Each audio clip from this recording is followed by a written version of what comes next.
ಓಂ ಸ್ಥಾಪಕಾಯ ಚ ಧರ್ಮಸ್ಯ ಸರ್ವಧರ್ಮಸ್ವರೂಪಿಣೆ ಅವತಾರ ವರಿಷ್ಠಾಯ ಶ್ರೀರಾಮಕೃಷ್ಣಾಯತೆ ನಮೋ ನಮಃ.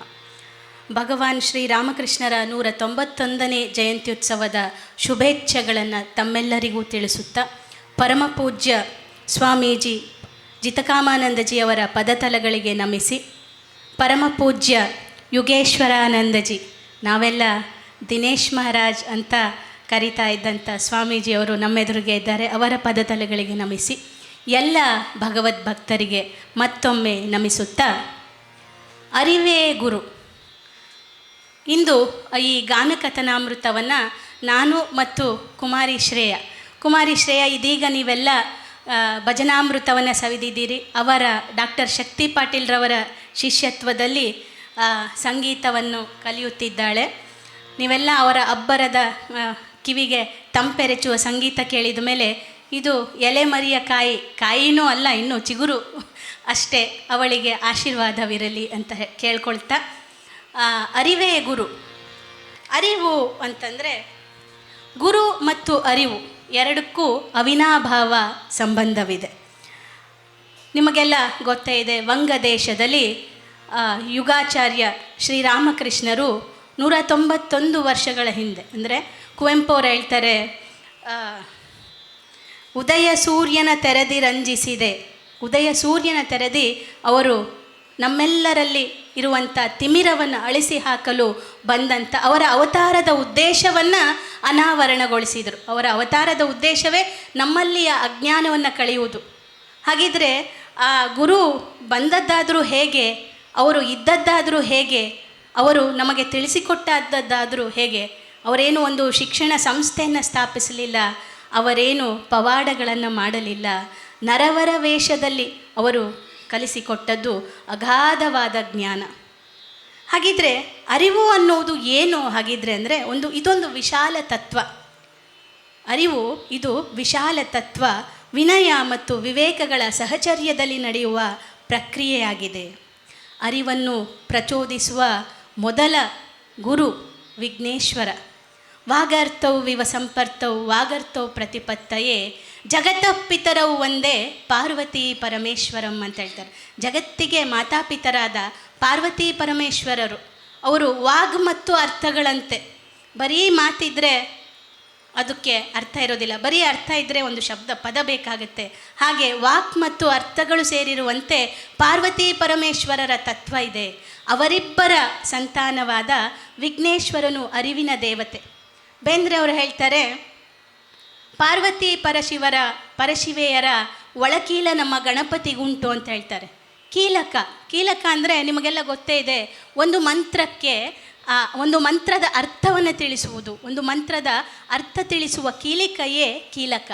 ಅಂಥ ಕೀಲಕ ವಿಘ್ನೇಶ್ವರನಿಗೆ ಸ್ವತಃ ಅವನ ತಂದೆ ತಾಯಿ ಜಗತ್ತಿನ ಒಡೆತಿಯರಾದಂಥ ಪಾರ್ವತಿ ಪರಮೇಶ್ವರರೇ ಇದ್ದಾರೆ. ಅಂತಹ ವಿಘ್ನೇಶ ನಮ್ಮಲ್ಲಿ ಸಾಕ್ಷೀಭೂತವಾಗಿ ನಮ್ಮ ಬುದ್ಧಿಯನ್ನು ಪ್ರಚೋದಿಸುತ್ತಾನೆ, ನಮಗೆ ಅರಿವಾಗಿ ಬರುತ್ತಾನೆ. ಅಂತಹ ಅರಿವಿನ ಒಡೆಯ ವಿಘ್ನೇಶ್ವರ ಎಲ್ಲ ವಿಘ್ನಗಳನ್ನು ಕಳೀಲಿ, ಅಂದರೆ ನಮ್ಮೊಳಗಿನ ಜೀವನಕ್ಕೆ ಬೇಕಾದಂಥ ವಿಘ್ನಗಳು ಆ ವಿಘ್ನಗಳನ್ನು ತೊಡೆದು ಹಾಕಲಿ ಅಂತ ಹೇಳ್ತಾ, ಬುದ್ಧಿಯ ಒಡೆಯನಾದ ಸಿದ್ಧಿ ಬುದ್ಧಿಗಳನ್ನು ಯಾವಾಗ ನಾವು ಒಂದು ಕಾರ್ಯವನ್ನು ಅರಿವಿನೊಂದಿಗೆ ಮಾಡ್ತೇವೆ ಆವಾಗ ಮಾತ್ರ ಆ ಕಾರ್ಯ ಸಿದ್ಧಿಸುತ್ತೆ ಅಂತೆ.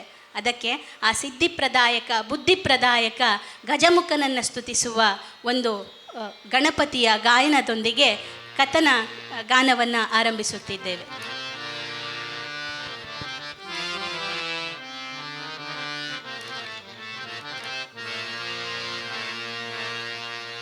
ಗಜಮುಖನೆ ಜಯತು ಗಣನಾಥನೆ,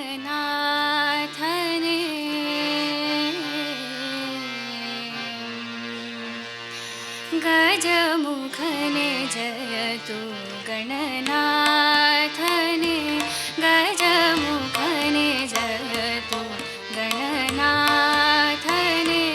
ಗಜಮುಖನೆ ಜಯತು ಗಣನಾಥನೆ.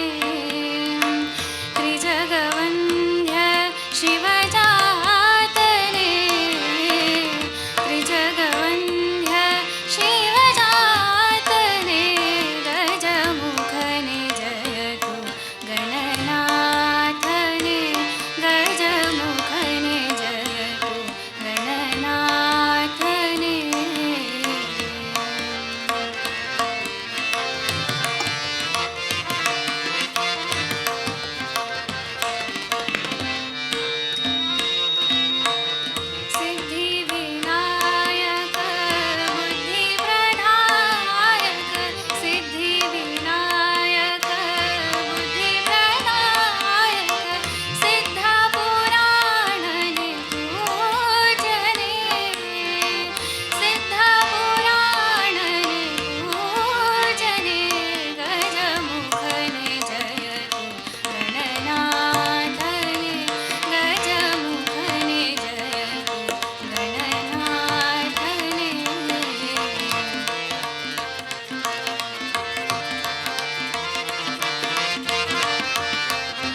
शेषोधरवर पाशाङ्कुशकर शेषोधरवर पाशाङ्कुशकर नाशरहितरविते जने नाशरहितरविते जने गजमुखने जयतु गणनाथने गजमुखने जयतु गणनाथने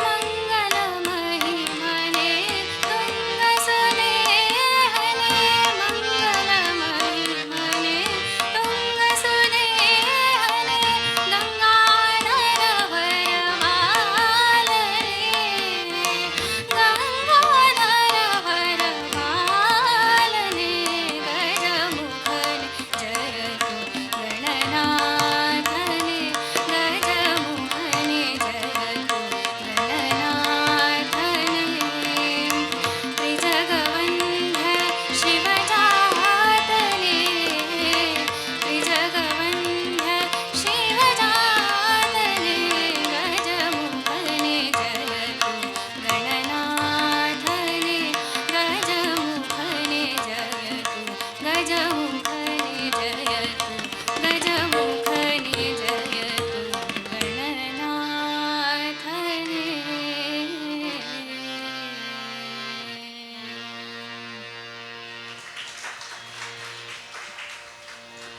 ಶ್ರೀ ಪ್ರತಿಭಾಂಕುರದಾಸರ ಈ ಗೀತೆಗೆ ರಾಗ ಸಂಯೋಜನೆ ಮಾಡಿದ್ದು ಪಂಡಿತ್ ಶ್ರೀಕಾಂತ್ ಕುಲಕರ್ಣಿಯವರು. ಕಲಿಯುವವರಿಗೆ ಜಗತ್ತೇ ಒಂದು ವಿಶ್ವವಿದ್ಯಾಲಯ ಅಂತ. ಸೃಷ್ಟಿಯ ಪ್ರತಿಯೊಂದು ವಿವರಗಳಲ್ಲೂ ಒಂದು ಶಿಕ್ಷಣ ಅಡಗಿದೆ. ಕಲಿಯುವ ವಿನಯವಂತಿಕೆ ಬೇಕಷ್ಟೆ. ಸರ್ವಜ್ಞನೆಂಬುವವನು ಗರ್ವದಿಂದ ಆದನೇ? ಖಂಡಿತ ಅಲ್ಲ. ಅವನೇ ಹೇಳ್ಕೊಳ್ತಾನೆ, ಎಲ್ಲರೊಳಗೊಂದೊಂದು ನುಡಿ ಕಲಿತು ವಿದ್ಯೆಯ ಪರ್ವತವೇ ಆದ ಅಂತ. ಎಲ್ಲರಲ್ಲೂ ಪ್ರತಿಯೊಬ್ಬರಲ್ಲೂ ಪರಿಪೂರ್ಣ ಅಲ್ಲದೇ ಇದ್ದರೂ ಕೂಡ ಒಂದೊಂದು ವಿಭೂತಿಯಂತೂ ಖಂಡಿತ ಅಡಗಿರುತ್ತೆ. ಅದನ್ನು ಕಲಿಯುವ ವಿನಯವಂತಿಕೆ ನಮಗೆ ಬೇಕು. ಹೀಗಾಗಿ ಲೋಕವೇ ಸರ್ವಜ್ಞನಿಗೆ ಶಾಲೆಯಾದಂತೆ ಆ ಸೃಷ್ಟಿಯೊಳಗಿನ ಅಂಕುಡೊಂಕುಗಳೇ ಅವನ ಪಾಲಿಗೆ ವಿದ್ಯಾಸ್ಥಾನಗಳು. ಸುತ್ತಲಿನ ಪರಿಸರವನ್ನು, ವಿವರಗಳನ್ನು, ವ್ಯಕ್ತಿಗಳನ್ನು ಗುರುವಾಗಿ ಸ್ವೀಕರಿಸುವ ಸೂಕ್ಷ್ಮತೆ ಸಿದ್ಧಿಸಿಕೊಂಡಾಗ ಜೀವನ ಸೌಂದರ್ಯದ ಗುಟ್ಟು ರಟ್ಟಾಗುತ್ತದೆ. ನಾವು ಪ್ರತಿನಿತ್ಯ ನೋಡುವ ಸೂರ್ಯೋದಯ, ಚಂದ್ರೋದಯ, ಬೆಳೆಯುವ ಪೈರು, ಸವಿಯುವ ಆಹಾರ, ಕೇಳುವ ಸಂಗೀತ, ಹೀಗೆ ಎಲ್ಲವೂ ಗುರುವಾಗಬಲ್ಲವು. ರಾಮಕೃಷ್ಣ ಪರಮಹಂಸರು ಭಾವಸಮಾಧಿಗೆ ಇರ್ತಾ ಇದ್ರಂತೆ. ಪ್ರಕೃತಿಯನ್ನು ನೋಡಿದಾಗ, ಹಕ್ಕಿ ಹಾರೋದನ್ನು ನೋಡಿದಾಗ, ನೀರು ಹರಿಯೋದನ್ನು ನೋಡಿದಾಗ ಆ ಭಾವಸಮಾಧಿ ಹೇಗೆ ಸಾಧ್ಯವಾಗುತ್ತೆ? ಭಾವಿಸುವ ಪರಿಕಲ್ಪನೆ ಬೇಕು, ಭಾವಿಸುವ ಆ ಹೃದಯ ಬೇಕು. ಹಾಗಿದ್ದಾಗ ಸೃಷ್ಟಿಯೇ ನಮಗೆ ಗುರುವಾಗಿ ಮುನ್ನಡೆಸಬಲ್ಲದು. ಆ ಅರಿವು ಅಲ್ಲಿಂದ ಬರುತ್ತೆ. ಸೃಷ್ಟಿಯೊಳಗೆ ಅಡಗಿರುವ ಅರಿವಿದಲ್ಲ, ಅದನ್ನು ಧ್ಯಾನಿಸುವ, ಅದನ್ನು ಧ್ಯಾನಿಸುವ ಒಂದು ಹೃದಯವನ್ನು ನಾವು ಸಿದ್ಧಪಡಿಸ್ಕೊಳ್ಬೇಕು. ಮೈಕಲ್ ಆಂಜಲೋ ಅನ್ನುವಂಥ ವರ್ಣಚಿತ್ರಕಾರ, ನಿಮಗೆ ಗೊತ್ತಿರ್ಬೋದು ಅವನ ಬಗ್ಗೆ. ಆ ಮೈಕಲ್ ಆಂಜಲೋ ಇಟಾಲಿಯನ್ ಸುಪ್ರಸಿದ್ಧ ಶಿಲ್ಪಿ. ಒಂದು ದಿನ ಅವನು ಬರೆದಂಥ ವರ್ಣಚಿತ್ರಗಳು, ಅವನು ಮಾಡಿದಂಥ ವರ್ಣಶಿಲ್ಪಗಳ ಒಂದು ದೊಡ್ಡ ಎಕ್ಸಿಬಿಷನ್ ನಡೆದಿತ್ತು ಆರ್ಟ್ ಗ್ಯಾಲರಿಯಲ್ಲಿ. ಖ್ಯಾತನಾಮರೆಲ್ಲ ಬಂದು ನಾ ಮುಂದು ನೀ ಮುಂದು ಅಂಥೇಳಿ ಅಗಾಧವಾದ ಬೆಲೆಯನ್ನು ಕಟ್ಟಿ ಅವನ ವರ್ಣಚಿತ್ರಗಳನ್ನು ಕೊಂಡುಕೊಳ್ಳೋದಕ್ಕೆ ಅಲ್ಲಿ ಸ್ಪರ್ಧೆ ಏರ್ಪಟ್ಟಿರುತ್ತೆ. ಅವನು ಮಾತ್ರ ಒಂದು ಸಾಗರ ತೀರದಲ್ಲಿ ಕುಳಿತಿದ್ದಾನೆ ಶಾಂತನಾಗಿ. ಅವನ ಸ್ನೇಹಿತ ಎಲ್ಲ ಕಡೆ ಹುಡುಕ್ತಾನೆ, ಎಲ್ಲಿದ್ದಾನೆ ಆಂಜಲೋ, ಎಲ್ಲಿದ್ದಾನೆ ಆಂಜಲೋ ಅಂತ. ಆಮೇಲೆ ಹುಡುಕೊಂಡು ಬರ್ತಾನೆ, ಅಲ್ಲಿ ಸಾಗರ ತೀರದಲ್ಲಿ ಕುಳಿತಿದ್ದ. ಏನಿದು, ನೀನು ಇಲ್ಲಿ ಕುಳಿತಿದೀಯಾ? ಅಲ್ಲಿ ನೀನು ಬರೆದಂಥ ವರ್ಣಚಿತ್ರಗಳನ್ನು ತೆಗೆದುಕೊಳ್ಳೋದಕ್ಕೆ ಅದು ಎಷ್ಟು ಜನ ಮುಗಿಬಿದ್ದಿದ್ದಾರೆ, ನೀನೇನು ಇಲ್ಲಿದ್ದೀಯಾ ಅಂತಂದಾಗ ಅವನು ಹೇಳ್ತಾನೆ, ಅದೆಷ್ಟು ಜನ ನೀನನ್ನು ಹೊಗಳ್ತಾ ಇದ್ದಾರೆ ನೋಡು ಬಾ ಅಂತಂದಾಗ ಅವನು ಹೇಳ್ತಾನೆ, ಅಲ್ಲಿರುವುದು ನಿರ್ಜೀವ ಕೃತಿ, ಅಲ್ಲಿರುವುದು ನಿರ್ಜೀವ ಕೃತಿಗಳು, ಇಲ್ಲಿರುವುದು ಜೀವಂತ ಕೃತಿ. ನಿಸರ್ಗ ದೇವತೆ ಸುಂದರವಾದ ಚಿತ್ರಗಳನ್ನು ಮೂಡಿಸುತ್ತಿದ್ದಾಳೆ, ಅದ್ಭುತ ಕಲಾಕೃತಿಗಳನ್ನು ನಿರ್ಮಾಣ ಮಾಡುತ್ತಿದ್ದಾಳೆ, ನೋಡು ಆ ತೆರೆಯ ಮೇಲೆ ಕಿರಣಗಳ ಲೀಲೆಗಳನ್ನು ಅಂತ ಹೇಳ್ತಾ ಮೈಕಲ್ ಹೇಳ್ತಾನೆ, ಈ ಮೈಕಲ್ ಇದ್ದಾನಲ್ಲ ಕೇವಲ ಅನುಕರಣೆ ಮಾಡುವವನು, ನಾನು ಕೇವಲ ಅನುಕರಣೆ ಮಾಡುವವನು. I am an imitator of my master. Master artist is working every moment, sit and enjoy ಅಂತ ಹೇಳ್ತಾನೆ. ಬಾ, ಪ್ರಕೃತಿಯನ್ನು ನಾವು ಸವಿಯೋಣ, ಆ ಸೂಕ್ಷ್ಮತೆಯನ್ನು ನಾವು ನಮ್ಮದಾಗಿಸಿಕೊಳ್ಳಬೇಕು ಅಂದಾಗ ಸೃಷ್ಟಿಯೇ ನಮಗೆ ಗುರುವಾಗುತ್ತೆ. ಸೃಷ್ಟಿಯನ್ನು ಕಲ್ಪಿಸಿಕೊಳ್ಳುವ ಬಗೆ ಹೇಗೆ ಅನ್ನೋದನ್ನು ಕವಿ ದಿನಕರ ದೇಸಾಯಿಯವರು ಈ ಒಂದು ಸುಂದರವಾದ ಕವನದಲ್ಲಿ ಕಟ್ಟಿಕೊಟ್ಟಿದ್ದಾರೆ. ಅದಕ್ಕೆ ರಾಗ ಸಂಯೋಜನೆ ಮಾಡಿದ್ದಾರೆ ಪಂಡಿತ್ ಶ್ರೀಕಾಂತ್ ಕುಲಕರ್ಣಿಯವರು.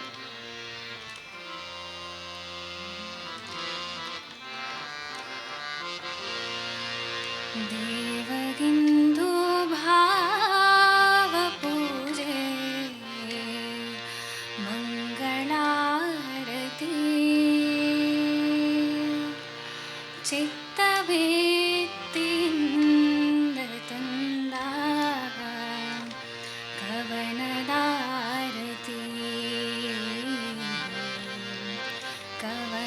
ಕವನದಾರತಿ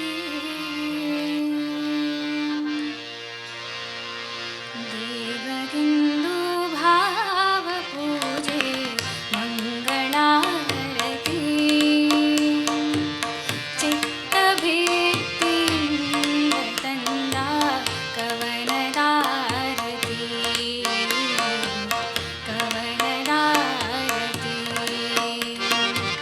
ದೇವಗಿಂದು ಭಾವ ಪೂಜೆ ಮಂಗಳಾರತಿ ಚಿತ್ತಭೇತಿಯಿಂದ ತಂದ ಕವನದಾರತಿ ಕವನದಾರತಿ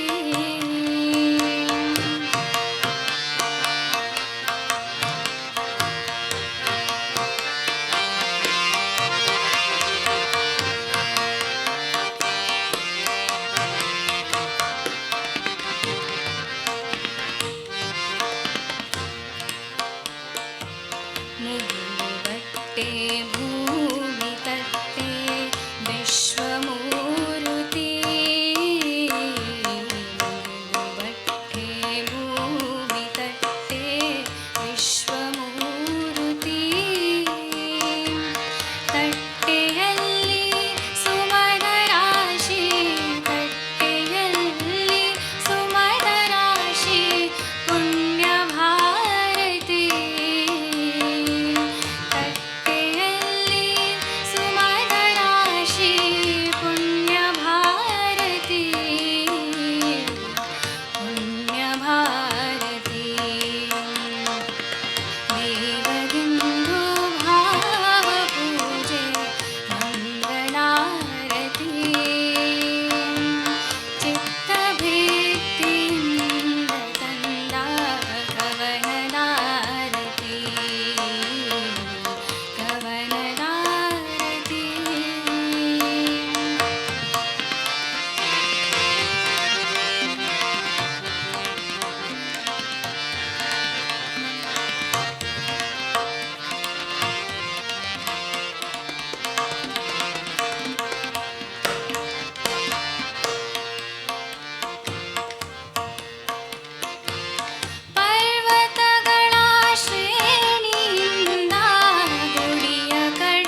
ಭಾವಪೂಜೆ ಹೇಗೆ ಮಾಡಬೇಕು ಅನ್ನೋದು ಕವಿ ಹೇಳ್ತಾ ಇದ್ದಾರೆ.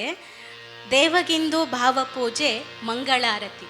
ನಾವೆಲ್ಲ ಮಂಗಳಾರತಿ ಮಾಡ್ತೀವಿ, ಮನೇಲಿ ಇನ್ನ ಮಕ್ಕಳು ಮಲಗಿರ್ತಾರೆ, ಕೆಲವೊಮ್ಮೆ ಅಕ್ಕಪಕ್ಕದವರಿಗೆ ಕೇಳಿಸ್ಬೇಕು ನಾವು ಪೂಜೆ ಮಾಡಿ, ಜೋರಾಗಿ ಗಂಟೆ, ಅದು ಶ್ರುತಿ, ಜೋರಾಗಿ ಗಂಟೆ ಬಾರಿಸ್ತಾ ಪೂಜೆ ಮಾಡ್ತಾ ಇರ್ತೀವಿ. ಅದೊಂದು ರೀತಿಯ ಪೂಜೆ, ಅದು ತಪ್ಪಂತ ಹೇಳ್ತಾ ಇಲ್ಲ.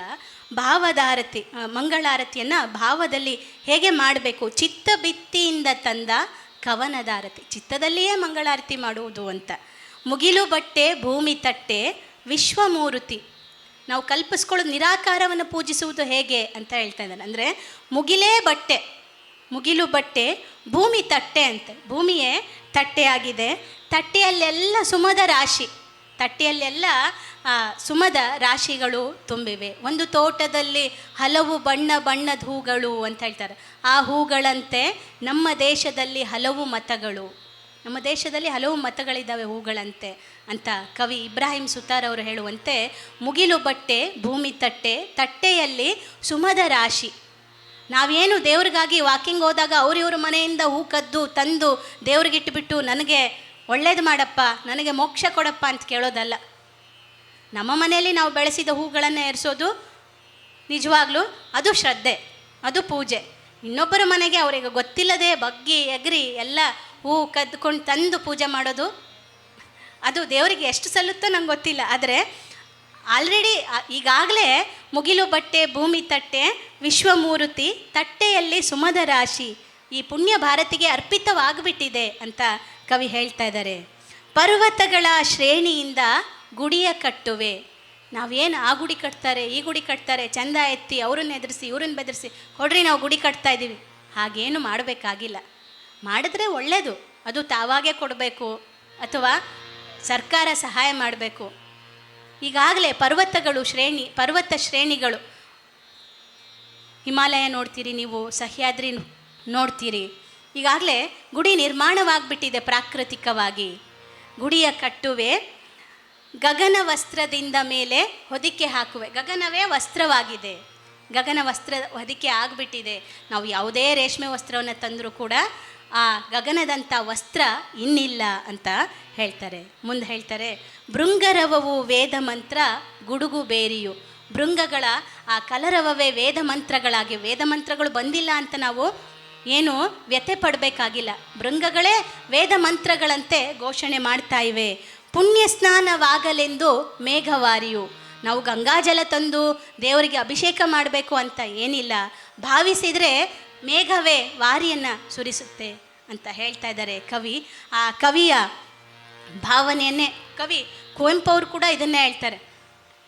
ಸೋಮನಾಥಪುರ ದೇವಾಲಯವನ್ನು ನೋಡಿದಂಥ ಅವರು ಭಾವಿಸ್ತಾ ಇದ್ದಾರೆ, ಬಾಗಿಲೊಳು ಕೈ ಮುಗಿದು ಒಳಗೆ ಬಾ ಯಾತ್ರಿಕನೇ, ಶಿಲೆಯಲ್ಲವೀ ಗುಡಿಯು ಕಲೆಯ ಬಲೆಯು, ಇದು ಬರೀ ಗುಡಿಯಲ್ಲ ಕಲೆಯ ಬಲೆಯೇ ಆಗಿದೆ ಅಂತ ಹೇಳ್ತಾರೆ. ಅವರು ಕೂಡ ಕೊನೆಯ ಚರಣದಲ್ಲಿ ಹೇಳ್ತಾರೆ, ಕರ್ಪೂರದ ಆರತಿ ಇಲ್ಲಿಲ್ಲ, ಜ್ಯೋತಿ ಇಲ್ಲ, ಆಮೇಲೆ ಗಂಟೆಗಳ ಧ್ವನಿ ಇಲ್ಲ, ಕರ್ಪೂರದ ಆರತಿ ಇಲ್ಲ ಅಂತ ಹೇಳ್ತಾರೆ. ಅಂದರೆ ಅದೆಲ್ಲವೂ ಇಲ್ಲದೇ ಇದ್ದರೂ ಕೂಡ ಭಗವಂತನ ಆನಂದ ಇಲ್ಲಿ ಮೂರ್ತಿಗೊಂಡಿದೆ ಅಂತ ಹೇಳ್ತಾ ಇದ್ದಾರೆ. ಅಂಥ ಭಗವಂತನ ಆನಂದವನ್ನು ನಾವು ಧ್ಯಾನಿಸಬೇಕು, ಇಂತಹ ಭಾವಪೂಜೆಯನ್ನು ಮಾಡಬೇಕು. ಈಗ ಮುಂದಿನ ಒಂದು ವಚನ, ಭಕ್ತಿ ಎಂಬ ಪೃಥ್ವಿಯ ಮೇಲೆ ಗುರುವೆಂಬ ಬೀಜವಂಕುರಿಸಿ, ನಮ್ಮೊಳಗಿನ ಅರಿವನ್ನು ಬಡಿದೆಬ್ಬಿಸಲು ಗುರುವೇ ವೃಕ್ಷವಾಗ್ತಾ ಇದ್ದಾನೆ ಅಂತೆ, ಬೀಜ ರೂಪದಲ್ಲಿ ಬಂದು ಆ ಅರಿವಿನ ವೃಕ್ಷವನ್ನು ಬೆಳೆಸುತ್ತಾನೆ ಅಂತ ಹೇಳ್ತಾರೆ. ಅಲ್ಲಮ ಪ್ರಭುಗಳು ಹೇಳ್ತಾರೆ, ಲಿಂಗವನ್ನು ಅವರು ಒಂದು ಲಿಂಗ ಪರಿಕಲ್ಪನೆನ ಯಾಕೆ ಕೊಟ್ಟರು ಅಂತಂದರೆ, ಭಗವಂತ ಸರ್ವವ್ಯಾಪಿ, ತನ್ನ ವಿಶ್ವರೂಪವನ್ನು ಯಾವಾಗಲೂ ಪ್ರಕಟಿಸೋದಿಲ್ಲ, ಭಗವಂತ ಯಾವಾಗಲೂ ತನ್ನ ವಿಶ್ವರೂಪವನ್ನು ಪ್ರಕಟಿಸುವುದಿಲ್ಲ. ಅವನು ಹೇಗಿದ್ದಾನೆ ಅಂತಂದರೆ, ಜಗದಗಲ ಮುಗಿಲಗಲ ಮಿಗೆಯಗಲ ನಿಮ್ಮಗಲ, ಪಾತಾಳದಿಂದ ತತ್ತ ಅವನ ಶ್ರೀಚರಣ, ಅವನ ಶ್ರೀಚರಣಗಳು ಎಲ್ಲಿಯವರೆಗೆ ಅಂದರೆ ಪಾತಾಳದಿಂದ ತತ್ತ, ಬ್ರಹ್ಮಾಂಡದಿಂದ ತತ್ತ ಅವನ ಶ್ರೀಮುಕುಟ, ಅವನ ಶ್ರೀಮುಕುಟ ಎಲ್ಲಿಯವರೆಗೆ ವ್ಯಾಪಿಸಿದೆ ಅಂದರೆ ಬ್ರಹ್ಮಾಂಡಗಳಿಂದ ಅತ್ತತ್ತ. ನೀವೆನ್ನ ಕರಸ್ಥಳಕ್ಕೆ ಬಂದು ಚುಳುಕಾದಿರಯ್ಯ, ಒಂದು ನೋಡಿ, ಭಕ್ತ ಕರೆದಾಗ ಹೇಗೆ ಬಂದ ಅದೇ ರೂಪದಲ್ಲಿ ಬಂದ ಇಲ್ಲ, ನೀವೆನ್ನ ಕರಸ್ಥಳಕ್ಕೆ ಬಂದು ಚುಳುಕಾದಿರಯ್ಯ, ಅವನೇ ಸ್ಥೂಲವಾಗಿಬಿಟ್ಟ ಅಂತ. ಆ ರೀತಿಯ ಗುರು ಹೇಗೆ ನಮ್ಮನ್ನು ನಿಷ್ಪತ್ತಿ ಎಂಬ ಹಣ್ಣಾಯಿತು ಅಂತ ಬಸವೇಶ್ವರ ಹೇಳ್ತಾರೆ. ಯಾವಾಗ ನಮ್ಮನ್ನು ಅವನು ಸ್ವೀಕರಿಸ್ತಾನೆ ಅಂದರೆ ನಮ್ಮಲ್ಲಿಯ ನಮ್ಮಲ್ಲಿ ಪರಿಪೂರ್ಣತೆ ಆದ ನಂತರ ಅದು ಒಂದು ಹಣ್ಣು ಪರಿಪೂರ್ಣತೆಯ ಸಂಕೇತ ಅಂತೆ. ಹಣ್ಣು ಆದಮೇಲೆ ಅದು ಹಾಗೆ ಹಿಡಿದಿಟ್ಕೊಳ್ಳೋದಿಲ್ಲ, ಗಿಡ ಕೆಳಗೆ ಬೀಳಿಸುತ್ತೆ. ಪಕ್ವ ಆದಮೇಲೆ ಇನ್ನು ಬೇಕಿಲ್ಲ ಅದು ಗಿಡಕ್ಕೆ. ಹಾಗೆ ಅದು ನಾವು ಪರಿಪಕ್ವವಾದ ನಂತರ ಕೂಡಲ ಸಂಗಮ ದೇವ ನನಗೆ ಬೇಕಿವನು ಅಂತ ಕರ್ಕೊಳ್ತಾರಂತೆ. ಹಾಗೆ ಆ ಒಂದು ವಚನವನ್ನು ಇದೀಗ ಪ್ರಸ್ತುತಪಡಿಸುತ್ತಿದ್ದಾರೆ.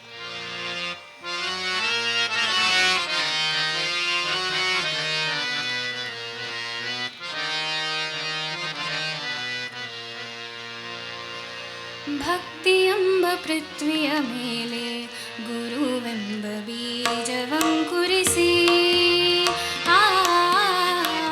ಭಕ್ತಿಯೆಂಬ ಪೃಥ್ವಿಯ ಮೇಲೆ ಗುರುವೆಂಬ ಬೀಜವಂಕುರಿಸಿ, ಲಿಂಗವೆಂಬ ಎಲೆಯಾಯಿತು, ಲಿಂಗವೆಂಬ ಎಲೆಯಾಯಿತು, ಲಿಂಗವೆಂಬ ಎಲೆಯಾಯಿತು, ಲಿಂಗವೆಂಬ ಎಲೆಯಾಯಿತು. ಭಕ್ತಿಯೆಂಬ ಪೃಥ್ವಿಯ ಮೇಲೆ ಗುರುವೆಂಬ ಬೀಜವಂಕುರಿಸಿ.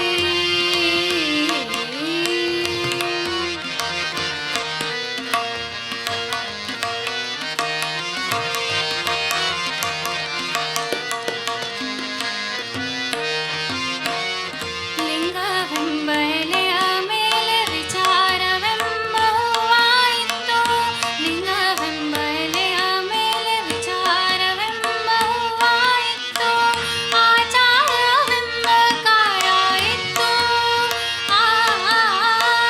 ಆಚಾರವೆಂಬ ಕಾಯಾಯಿತು. ಭಕ್ತಿಯೆಂಬ ಪೃಥ್ವಿಯ ಮೇಲೆ ಗುರುವೆಂಬ ಬೀಜವಂಕುರಿಸಿ, ಭಕ್ತಿಯೆಂಬ ಪೃಥ್ವಿಯ ಮೇಲೆ ಗುರುವೆಂಬ ಬೀಜವಂಕುರಿಸಿ.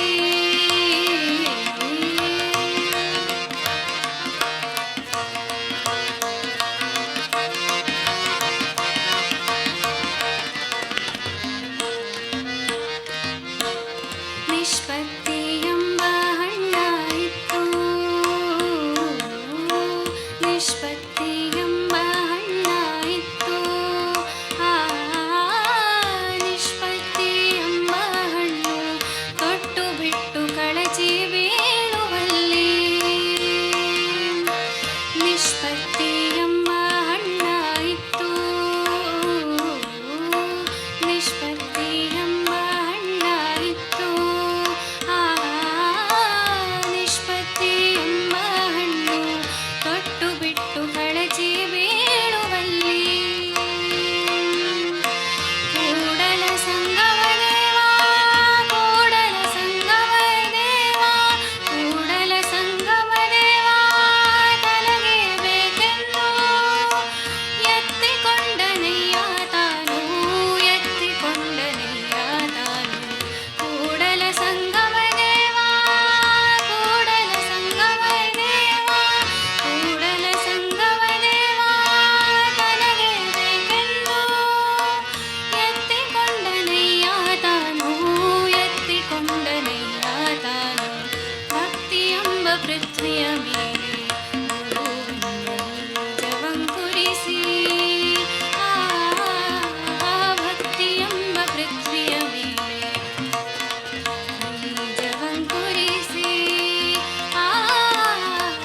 ಲಿಂಗವೆಂಬ ಎಲೆಯಾಯಿತು, ಲಿಂಗವೆಂಬ ಎಲೆಯಾಯಿತು, ಲಿಂಗವೆಂಬ ಎಲೆಯಾಯಿತು, ಲಿಂಗವೆಂಬ ಎಲೆಯಾಯಿತು, ಲಿಂಗವೆಂಬ ಎಲೆಯಾಯಿತು, ಲಿಂಗವೆಂಬ ಎಲೆಯಾಯಿತು.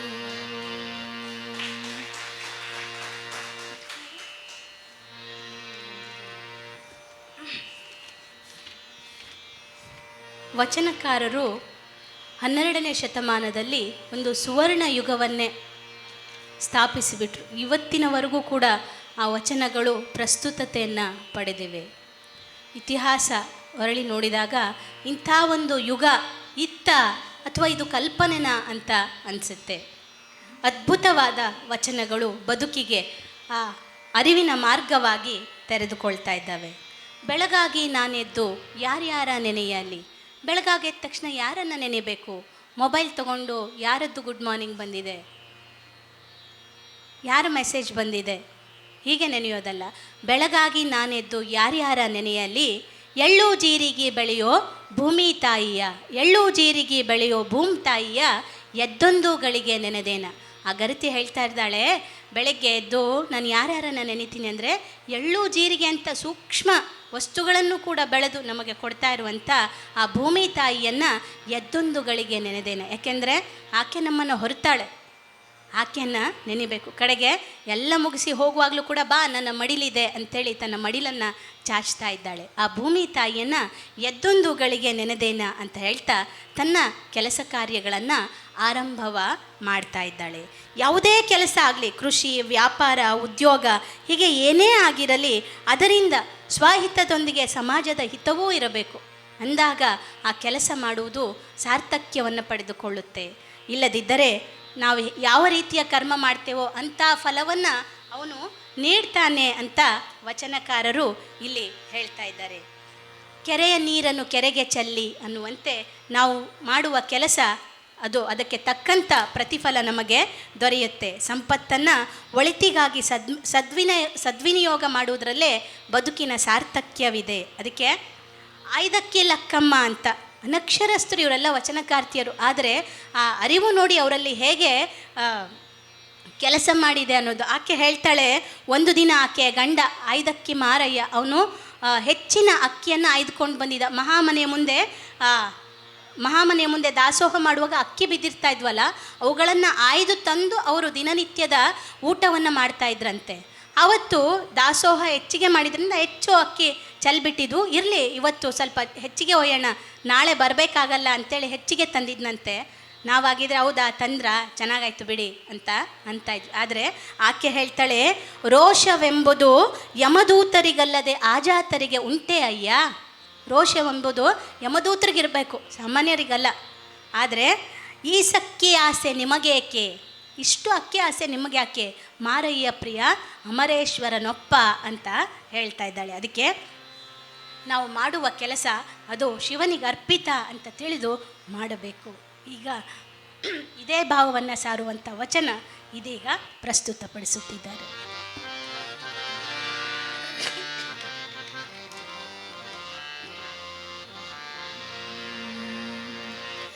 ನಾನು ಆರಂಭವ ಮಾಡುವೆನಯ್ಯ ಗುರು ಪೂಜೆಗೆಂದು,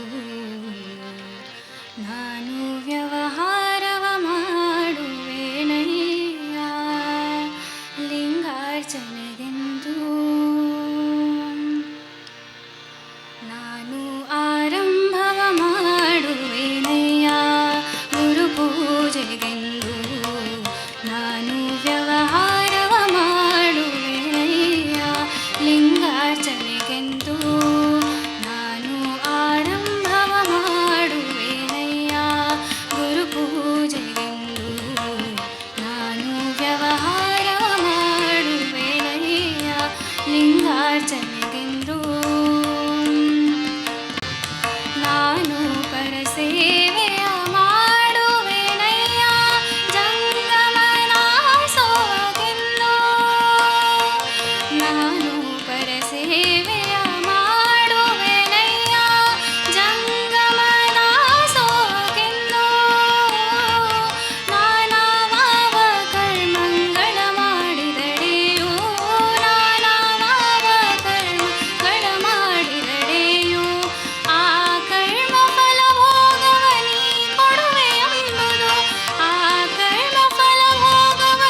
ನೀ ಕೊಟ್ಟ ದ್ರವ್ಯವ ನಿನಗಲ್ಲದೆ ಮತ್ತಾರಿಗೆ ಕೊಡಬೇಕು? ಅವನು ಕೊಟ್ಟ ದ್ರವ್ಯವನ್ನು ಅವನಿಗೆ ಕೊಡಬೇಕು. ನಾವು ದೇವ್ರ ಹತ್ರ ಹೋಗಿ ನನಗೆ ಸಂಪತ್ತು ಕೊಡು, ನನಗೆ ಐಶ್ವರ್ಯ ಕೊಡು ಅಂತ ಕೇಳ್ತಾ ಇರ್ತೀವಿ. ಅವನಿಗೆ ಕೊಡುವಾಗ ಜೇಬು ತಡ್ಕಾಡ್ತಾ ಇರ್ತೀವಿ. ಚಿಲ್ಲರೆ ಎಷ್ಟು ಕಡಿಮೆ ಚಿಲ್ಲರೆ ಸಿಗುತ್ತೋ ಅಷ್ಟನ್ನು ಮಾತ್ರ ಹಾಕಲಿಕ್ಕೆ. ಆದರೆ ಇದು ಬದಲಾಗಬೇಕು ಈ ತತ್ವ. ರೋಜೆ ನಮಾಜಿ ರಬ್ಬನ ರಾಜಿ ಅಂತ ಹೇಳ್ತಾರೆ ಶರೀಫರು. ರೋಜ್ ನಮಾಜ್ ಮಾಡಿದ್ರು ಕೂಡ ರಬ್ಬನ ರಾಜಿ ಮಾಡ್ಕೊಳ್ಳಿಕ್ಕೆ ಆಗ್ತಾ ಇಲ್ಲ. ಯಾಕೆಂದರೆ ನಾವು ಅವನನ್ನು ತಿಳ್ಕೊಂಡಿರೋದೇ ತುಂಬ ಸೀಮಿತ ಅರ್ಥದಲ್ಲಿ. ಆ ನಮಾಜ್ ಆಗಲಿ ಅಥವಾ ಪ್ರಾರ್ಥನೆಗಳಾಗಲಿ ಸಲ್ಲಬೇಕು ಅಂತಂದರೆ ಅವನ ಬೋಧನೆ ನಮ್ಮ ಮನದಲ್ಲಿ ನೆಲೆ ನಿಲ್ಲಬೇಕಾಗತ್ತೆ. ಯಾಕೆಂದರೆ ಈ ಸೂಫಿ ಸಂತರು ಹೇಳ್ತಾರೆ, ಸೃಷ್ಟಿ 3 ನೆಲೆಗಳಲ್ಲಿ ನಡೆದಿದೆ ಅಂತೆ. ಈ ಸೃಷ್ಟಿ 3 ನೆಲೆಗಳಲ್ಲಿ ನಡೀತಾ ಇದೆ. ಹೇಗೆ ಅಂದರೆ ಎಲ್ಲದರ ಮೇಲೆ ದೇವತೆಗಳಿದ್ದಾರಂತೆ. ಮೇಲೆ ದೇವತೆಗಳಿದ್ದಾರೆ, ತಳಭಾಗದಲ್ಲಿ ಪ್ರಾಣಿಗಳಿವೆ ಅಂತ. ತಳಭಾಗದಲ್ಲಿ ಪ್ರಾಣಿಗಳಿದ್ದೇವೆ, ನಡುವೆ ನಾವಿದ್ದೇವಂತ. ನಡುಭಾಗದಲ್ಲಿ ನಾವಿದ್ದೇವೆ. ನೋಡಿರಿ, ಪಾತಾಳದಲ್ಲಿ ನಾಗಲೋಕ ಇದೆ ಅಂತ ಹೇಳ್ತೇವೆ. ಆ ಭೂಮಿ ಮತ್ತು ಆಕಾಶಗಳ ನಡುವೆ ನಾವಿದ್ದೇವೆ. ನಾವು ಪ್ರಯತ್ನದಿಂದ ಮೇಲೂ ಹೋಗ್ಬೋದು, ಪ್ರಯತ್ನ ಮಾಡದೆ ಸಾಧನೆ ಮಾಡದೆ ಅಧೋಗತಿಗೂ ಇಳಿಬಹುದು. ಇದೇ ತತ್ವ. ನಾವು ಮೊನ್ನೆ ತಾನೇ ಶಿವರಾತ್ರಿ ಆಚರಿಸಿದ್ವಿ ತುಂಬ ವಿಜೃಂಭಣೆಯಿಂದ. ಉಪವಾಸ ಮಾಡಿದ್ವಿ. ಹೇಗೆ ಉಪವಾಸ? ಆಚೆ ಮನೆ ಸುಬ್ಬಮ್ಮನವ್ರದ್ದು ಏಕಾದಶಿ ಉಪವಾಸ. ಎಲ್ಲೋ ಸ್ವಲ್ಪ ತಿಂತಾರಂತೆ, ಅವಲಕ್ಕಿ ಉಪ್ಪಿಟ್ಟು ಪಾಯಸ ಅನ್ನೋ ಹಾಗೆ ನಾವು ಉಪವಾಸ ದಿನವೇ ಹೆಚ್ಚು ಇನ್ನೂ ಅವತ್ತೇ ಜಾಸ್ತಿ ಕೆಲಸ ಆಗಿಬಿಡುತ್ತೆ. ಅದಲ್ಲ ಉಪವಾಸ. ಉಪವಾಸ ಅಂದರೆ ಭಗವಂತನಿಗೆ ಹತ್ತಿರವಾಗುವುದು, ಭಗವಂತನ ನಾಮಸ್ಮರಣೆಯಲ್ಲೇ ಕಳೆಯುವುದು. ಜಾಗರಣೆ ಅಂದರೆ ರಾತ್ರಿಯೆಲ್ಲ ಎದ್ದಿರುವುದು ಅದು ಅಲ್ಲ. ಪ್ರಜ್ಞೆಯಿಂದ ಎಚ್ಚೆತ್ತುಕೊಳ್ಳುವುದು, ಅದು ನಿಜವಾದ ಜಾಗರಣೆ. ಆ ಜಾಗರಣೆ ಹೇಗಿರಬೇಕು ಅಂಥೇಳಿ ವಚನಕಾರರು ಹೇಳ್ತಾರೆ. ಹೀಗಾಗಿ ಆ ಶರಣ ನಿದ್ರೆಗೈದಡೆ ಅನ್ನುವಂಥ ವಚನ ಇದೀಗ ಪ್ರಸ್ತುತಪಡಿಸಲಿದ್ದಾರೆ.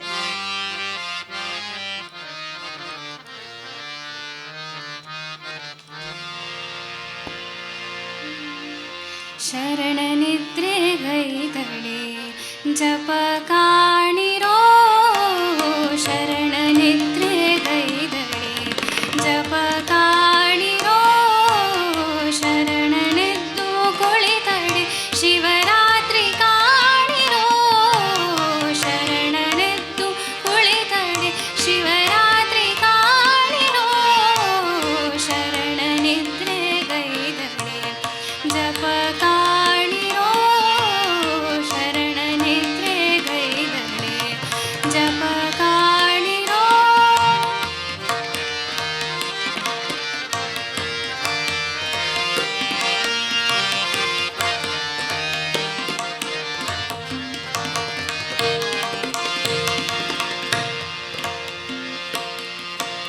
ಶರಣ ನಡೆದುದೆ ಪಾವನ ಕಾಣಿರೋ, ಶರಣ ನಡೆದುದೆ ಪಾವನ ಕಾಣಿರೋ, ಶರಣ ನುಡಿದುದೆ ಶಿವತತ್ವ ಕಾಣಿರೋ, ಶರಣ ನುಡಿದುದೆ ಶಿವತತ್ವ ಕಾಣಿರೋ, ಕೂಡಲ ಸಂಗನ ಶರಣರ ಕಾಯವೇ ಕೈಲಾಸ ಕಾಣಿರೋ, ಕೈಲಾಸ ಕಾಣಿರೋ, ಕೂಡಲ ಸಂಗನ ಶರಣರ ಕಾಯವೇ ಕೈಲಾಸ ಕಾಣಿರೋ, ಕೈಲಾಸ ಕಾಣಿರೋ, ಶರಣ ನಿದ್ರೆಗೈದಡೆ ಜಪ ಕಾಣಿರೋ, ಶರಣ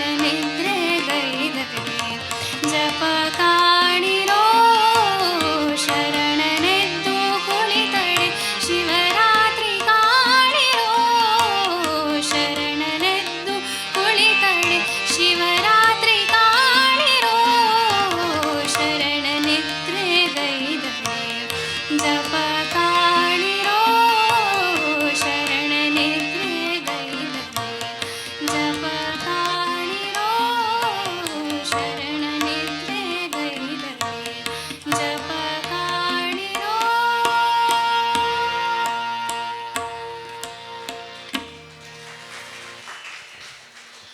ಇವತ್ತು ಸಮಾಜದಲ್ಲಿ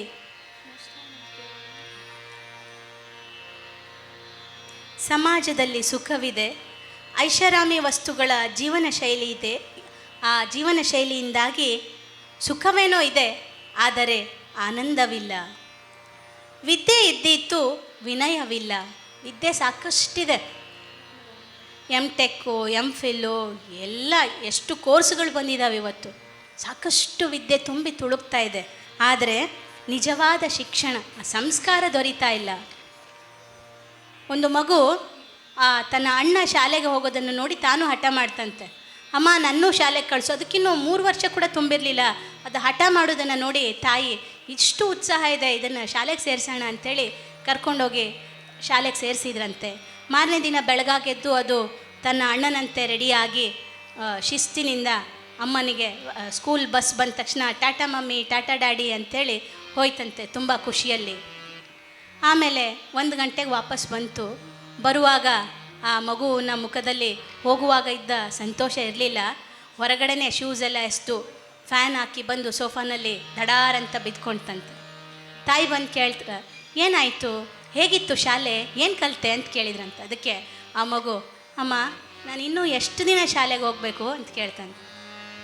ತಾಯಿ ಏನು ಹೇಳ್ಬೇಕು, ನೀನು PhD ಮಾಡಬೇಕು, ನೀನು MPhil ಮಾಡ್ಬೇಕಂತ ಹೇಳೋಕ್ಕಾಗುತ್ತೆ, ಗೊತ್ತಾಗಲ್ಲ ಅಂಥೇಳಿ, ನೋಡಪ್ಪ ನೀನು ಲಗ್ನ ಆಗೋ ತನಕ, ನಮ್ಮ ಕಡೆ ಲಗ್ನ ಅಂತಾರೆ, ನೀವು ಮದುವೆ ಆಗೋ ತನಕ ಕಲಿಬೇಕು ಅಂತ ಹೇಳಿದ್ರಂತೆ.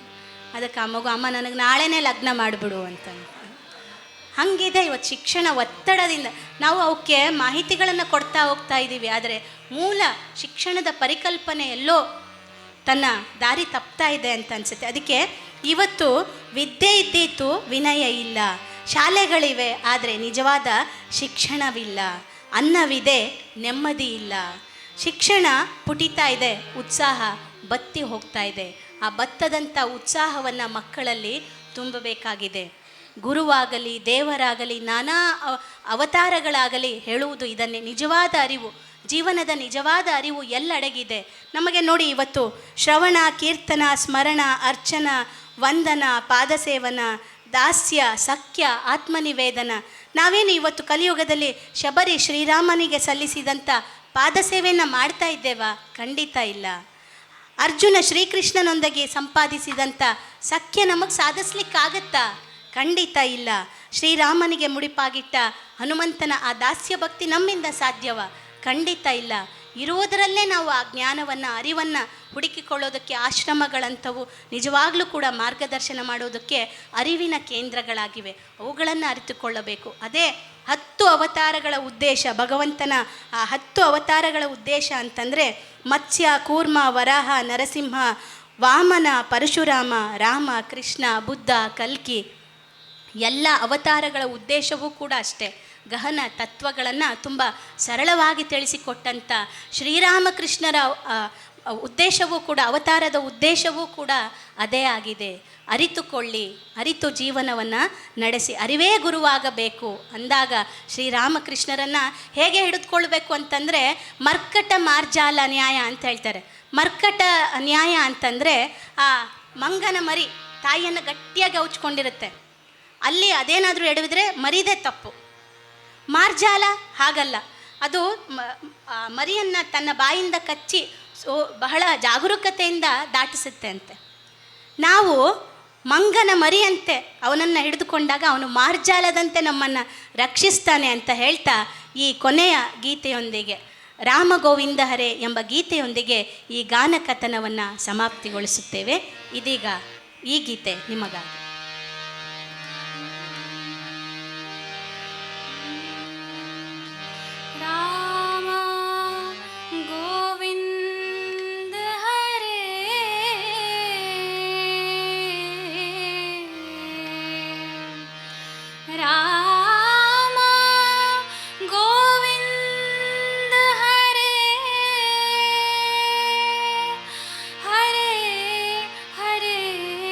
ಹರೇ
ಶಿವಾ